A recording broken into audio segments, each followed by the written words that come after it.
What we actually initially wanted to do is to look at the climate finance projects and see, okay, what kind of impact do they have on the distribution of risk and cost, and in particular on the use of natural resources like land and water.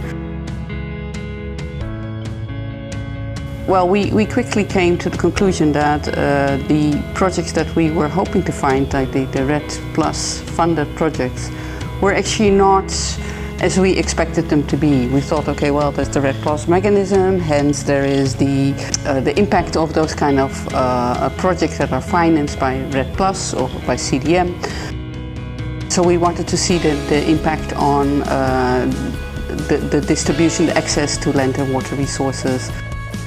Well, we had a kind of simplistic view of what is conflicts and what are cooperation. Conflicts could be quite useful because they can basically help illustrate or kind of make explicit the problems that are underneath the surface. So conflicts are kind of a symptom of inequalities that are existing. And conflicts can actually kind of make those structural inequalities visible.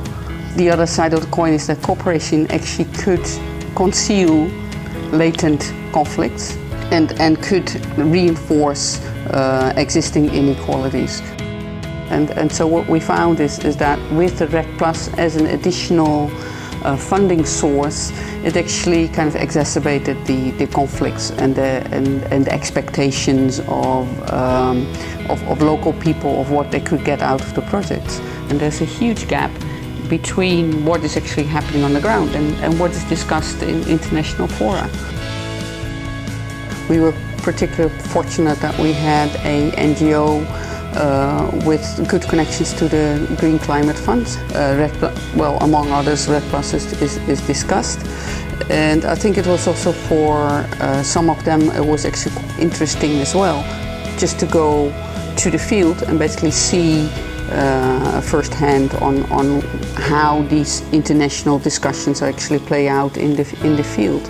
And also for the researchers, it was actually quite interesting to see well, what policy influencing is about, because I think, well, personally I had quite a simplistic view about that. So you have a nice story, you have a nice finding, you sit around the table with a bunch of policymakers, and then you tell your story, and then they're convinced, and then the policy will change.